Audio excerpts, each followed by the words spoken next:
বিসমিল্লাহির রহমানির রহিম। Lakshmipur press club আজকে যে সুধীর সমাবেশের আয়োজন করেছেন, আমি আন্তরিকভাবে প্রেস ক্লাবের সকল নেতৃবৃন্দকে মোবারকবাদ জানাই এবং তাদের প্রতি আমি কৃতজ্ঞতা প্রকাশ করছি এবং তাদের এই আয়োজনের কারণে মঞ্চে যারা রয়েছেন এবং আমার সামনে যারা উপস্থিত রয়েছেন, আমরা এই সুন্দর একটা অনুষ্ঠান পেয়েছি। আমি তাদেরকে আরো বেশি ধন্যবাদ জানাই, অসংখ্য ধন্যবাদ। আমাদের সংসদ সদস্য যারা তিনি আমাদের লক্ষ্মীপুর ৪ আসন থেকে বারবার নির্বাচিত, অত্যন্ত গুরুত্বপূর্ণ বক্তব্য রেখেছেন।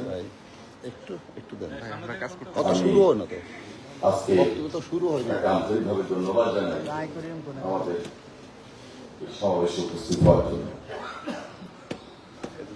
মঞ্চে উপস্থিত রয়েছেন আমাদের প্রায় সবাই অত্যন্ত দায়িত্বশীল, শ্রদ্ধাভাজন রাজনৈতিক নেতৃবৃন্দ, আমাদের শ্রদ্ধাভাজন শিক্ষকবৃন্দ এবং অন্যান্য নেতৃবৃন্দ আমার সঙ্গে উপস্থিত। আমাদের এই লক্ষ্মীপুর পৌরসভা এবং পৌরসভার বাইরে এই জেলার বিভিন্ন দায়ী দায়িত্বে যারা রয়েছেন,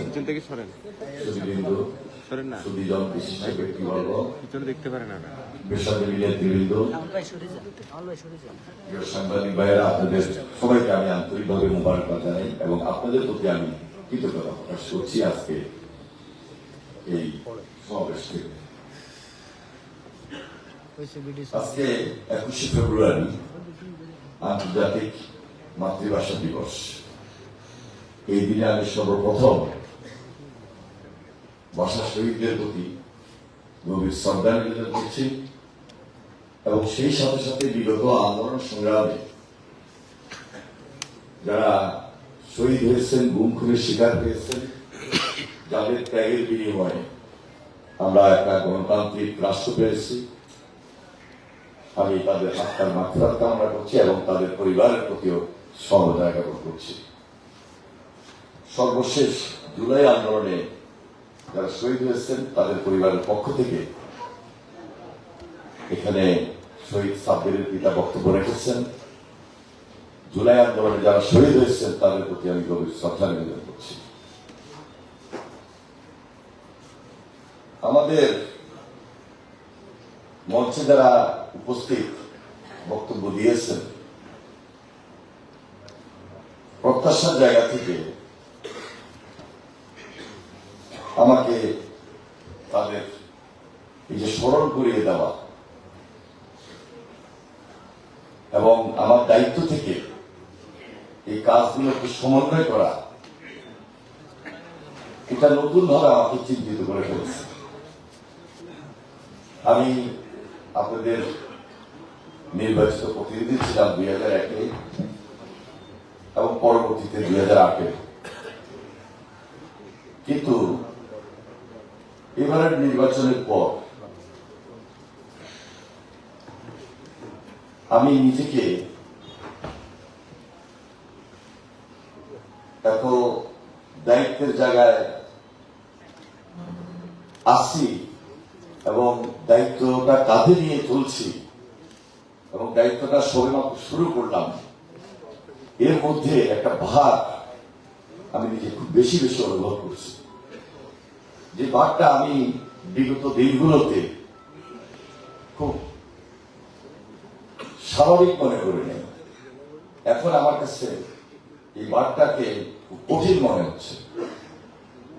দায়িত্বটা এত বেশি, এত বড়, কিভাবে সবার এই যে প্রত্যাশার জায়গা থেকে কাজ করা এবং কাজগুলোকে ধারাবাহিকভাবে নিয়ে যাওয়া এটা একটা কঠিন চ্যালেঞ্জ। দীর্ঘদিন আমরা এই লক্ষ্মীপুরের মানুষ অবহেলিত ছিলাম, বঞ্চিত ছিলাম। একজনে একটা বক্তব্য দিয়েছেন যে আমাদের এই নোয়াখালী, গ্রেটার নোয়াখালী এত জ্ঞানীজন, গুণীজন, কিন্তু নর্থ বেঙ্গলের চেয়েও আমরা অনেক বেশি অবহেলিত অবস্থায় রয়েছি। আমরা তো রাজনীতির কারণে বিভিন্ন জেলায় যাই, দেখি, কথাটা সত্য। গ্রেটার নোয়াখালী হিসাবে আমাদের লক্ষ্মীপুর, নোয়াখালী এবং ফেনী যে পরিমাণ উন্নয়ন হওয়ার কথা ছিল, হিসাব অনুযায়ী আমরা কিন্তু অনেক পিছিয়ে আছি। যেখানে দীর্ঘদিন নির্বাচন হয় নাই, গণতান্ত্রিক প্রেক্ষাপটটিও ছিল না, যার কারণে এই মুহূর্তে এই কঠিন চ্যালেঞ্জটা নিয়ে আমাদেরকে সামনের দিকে এগোতে হবে। বিশেষ করে আমাদের লক্ষ্মীপুরে আমরা আজকে যারা এখানে উপস্থিত, সবার আগে আমাদের নিরাপদ লক্ষ্মীপুর দরকার। এক এক সময় এক এক রাজনৈতিক দল দেশ পরিচালনা করবে, দেশের নেতৃত্ব দিবে, দেশের নির্বাচন হবে, নির্বাচিত প্রতিনিধি আসবে, কিন্তু একটা শান্তিপূর্ণ লক্ষ্মীপুর, একটা সুন্দর লক্ষ্মীপুর, নিরাপদ লক্ষ্মীপুর, এটা সবার আগে হওয়া উচিত। এক একজন এক একজনের অবস্থান থেকে রাজনীতি করবেন, ব্যবসা বাণিজ্যে অথবা অন্য কোনো স্বাভাবিক কর্মকাণ্ডে তিনি তার কর্মকাণ্ড চালিয়ে যাবেন, কিন্তু নিরাপদ আমার থাকবে না, আমি নিরাপদে থাকবো না, এটা হতে পারে না। এই জন্য আজকে আপনাদের কথার সাথে আমি এক কথা হিসেবে এটাই বলবো, নিরাপদ লক্ষ্মীপুর হওয়ার ক্ষেত্রে আগামী দিনে যে দায়িত্বটুকু আমাদের গ্রহণ করা উচিত, প্রভাবমুক্ত এবং শান্তিপূর্ণভাবে শ্রদ্ধা সম্মান রেখে আমরা স্বাভাবিক জীবনযাপন করবো এই সমাজে, সেই নিরাপদ লক্ষ্মীপুরটুকু আমরা সবার আগে আশ্বস্ত করতে চাই, নিশ্চয়তা দিতে চাই। কোন রাজনৈতিক প্রভাবের কারণে অথবা দলীয় প্রভাবের কারণে কোন সাধারণ মানুষ, সাধারণ ব্যবসায়ী, একজন বিশিষ্ট ব্যক্তি, সমাজের সাধারণ মানুষ ক্ষতিগ্রস্ত হবেন, এই সুযোগ লক্ষ্মীপুরে থাকবে না ইনশাআল্লাহ। আমার উপর ন্যস্ত দায়িত্ব, এটা একটা আমানত, এবং এই কঠিন দায়িত্বটুকু পালন করার জন্য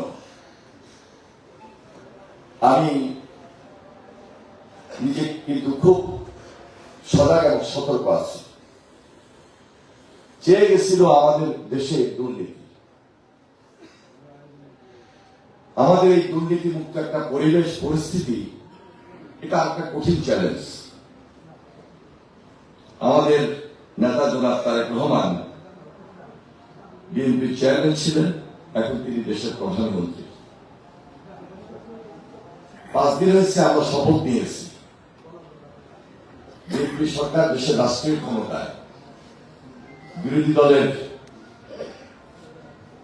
জায়গা থেকে যারা রয়েছেন, আমরা আশা করেছিলাম যে যেদিন আমরা শপথ নিব সেদিন বিরোধী দল উপস্থিত থাকবেন।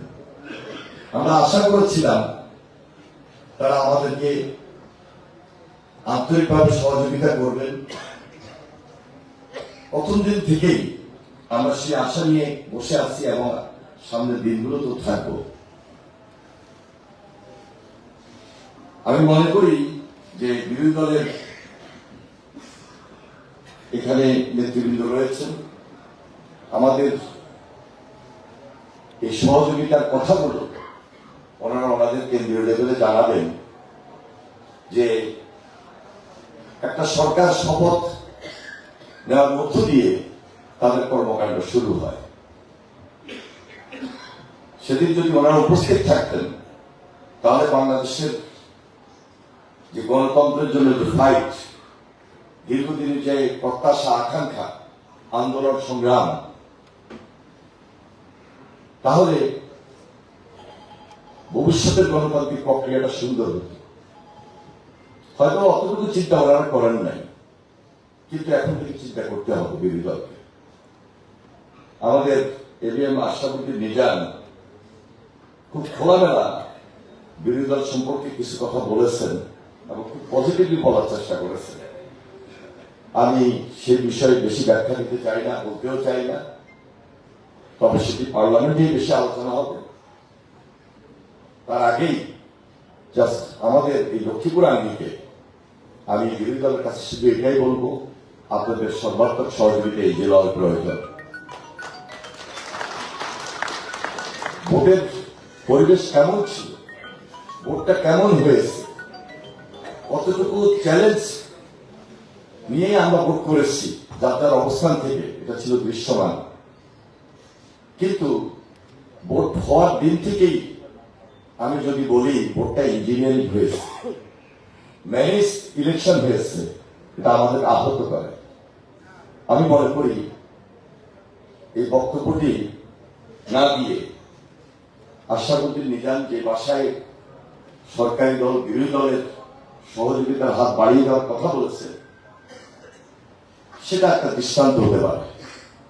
আমি আন্তরিকভাবে মোবারকবাদ জানাবো যে আমাদের বিরোধী দলের অবস্থানে জামায়াত ইসলামী বাংলাদেশ আপনারা রয়েছেন, আপনারা এবং আমরা মিলে সত্যিকার ভাবে জনগণের যে আকাঙ্ক্ষা, প্রত্যাশা, একটা দেশপ্রেমিক সরকার থাকবে এবং দেশপ্রেমিক সরকারের অংশ হিসাবে বিরোধী দল মতের পার্থক্য থাকবে, পথ ভিন্ন হতে পারে, কিন্তু দেশের প্রয়োজনে এক এবং আমরা ঐক্যবদ্ধ থাকার চেষ্টা করব। আমি এখানে উপস্থিত অনেক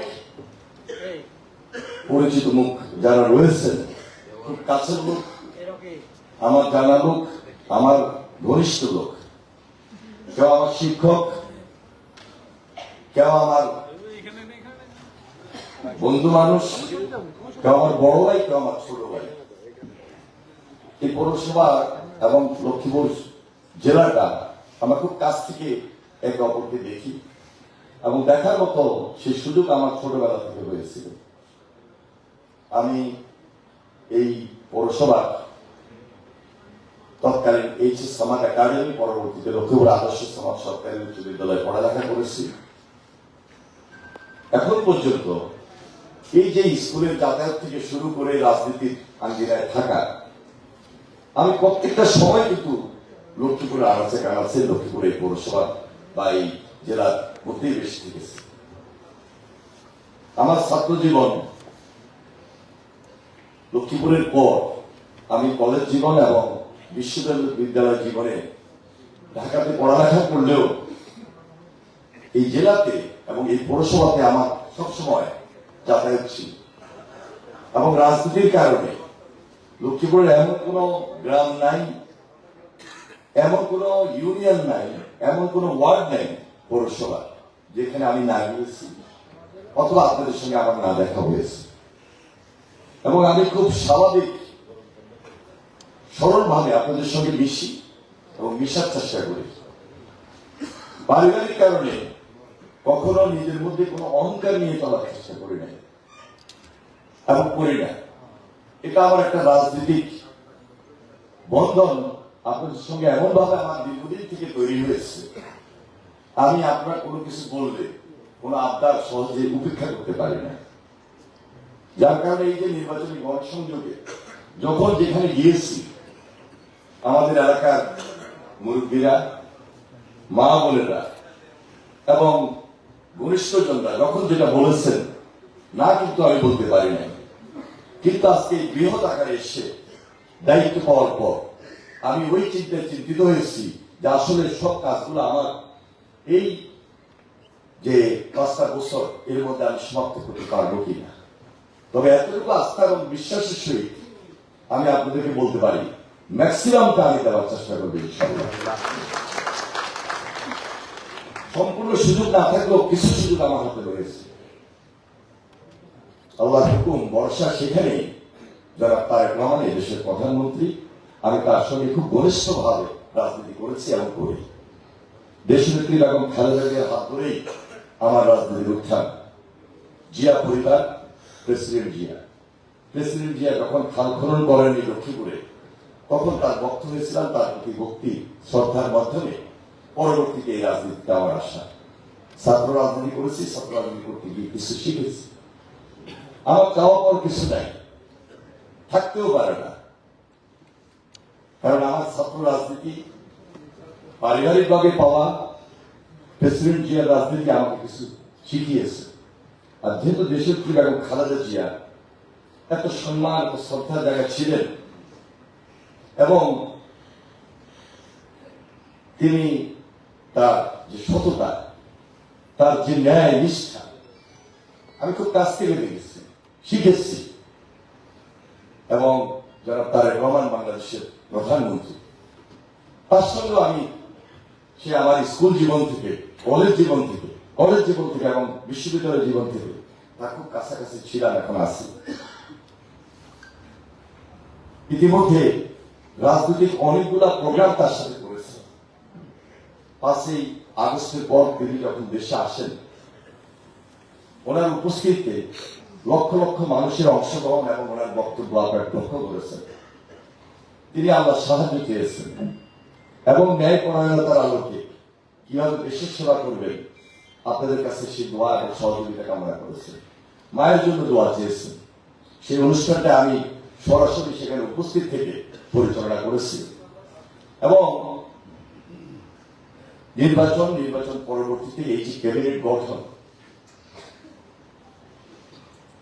ক্যাবিনেটে এর মধ্যে 2টা মিটিং, ওনার সঙ্গে ওনার বক্তব্য শোনা, ওনার কথাগুলো শোনা, আমি খুব অল্পতেই বলছি। উনি কিন্তু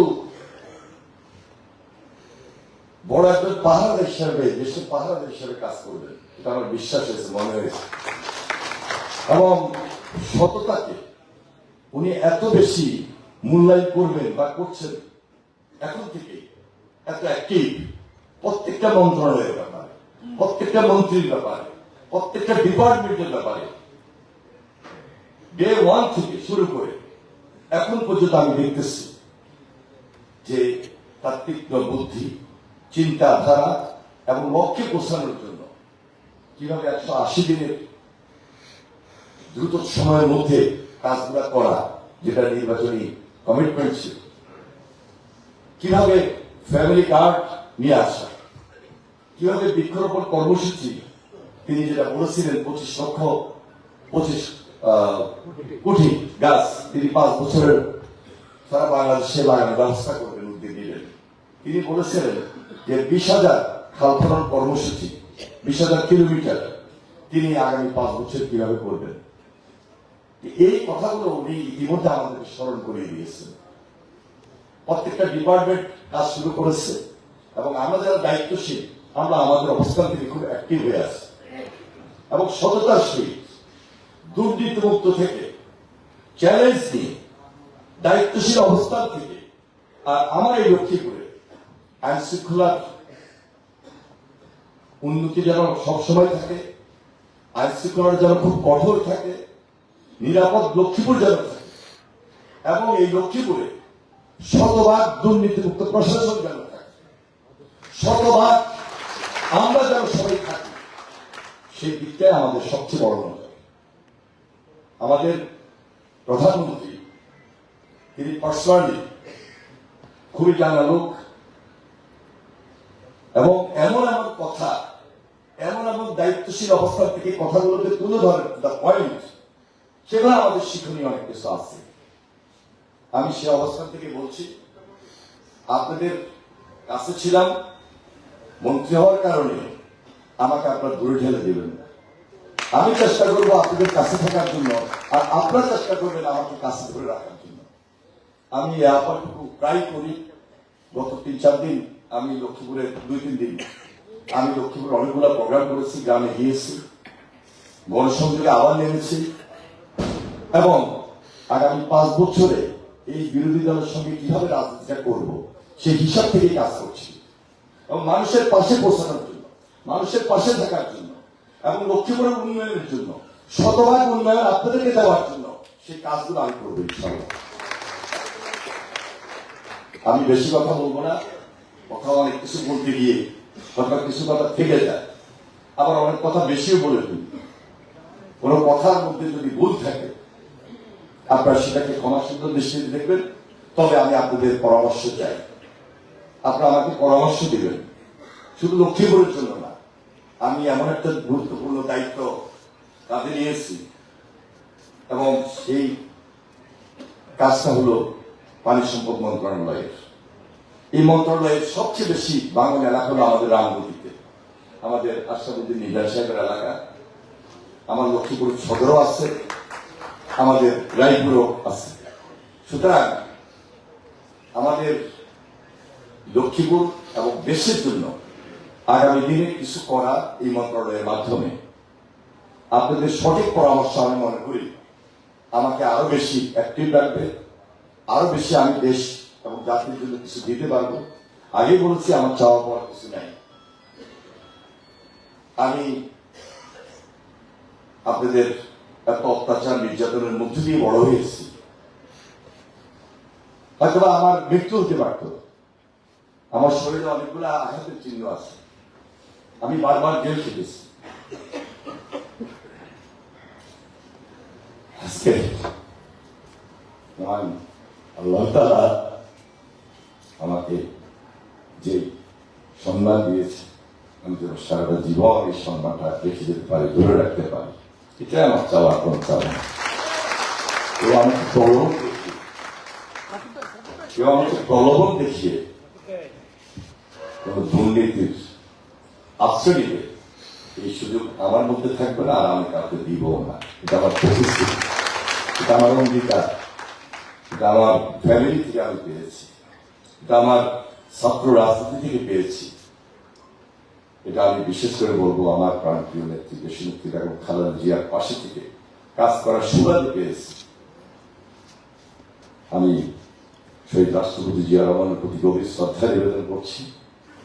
আমার মাতৃতুল্য দেশনেত্রী বেগম খালেদা জিয়া আল্লাহ তাআলা যেন তাকে বেহেশত নসিব করেন এবং আগামী দিনে আমরা যেন তার একেবারে হাতকে শক্তিশালী করার মধ্য দিয়ে নতুন বাংলাদেশ নতুনভাবে নির্মাণ করতে পারি এবং আমার এই লক্ষ্মীপুরটাকে নতুনভাবে যেন আমি নির্মাণ করে আপনাদের সেই প্রত্যাশার জায়গা পূরণ করতে পারি। এই আমার কাজ। আপনারা ভালো থাকবেন, দোয়া করবেন এবং যারা আজকে উপস্থিত হন নাই, খুব স্বাভাবিক কারণে লক্ষ লক্ষ লক্ষ্মীপুরের মানুষ এই হাউজের বাইরে আছেন, থাকাটাই স্বাভাবিক। তবে আপনারা অনেকেই তাদের প্রতিনিধিত্ব করেন। আমি আপনাদেরকে অনুরোধ করব আমার জন্য দোয়া করতে বলবেন।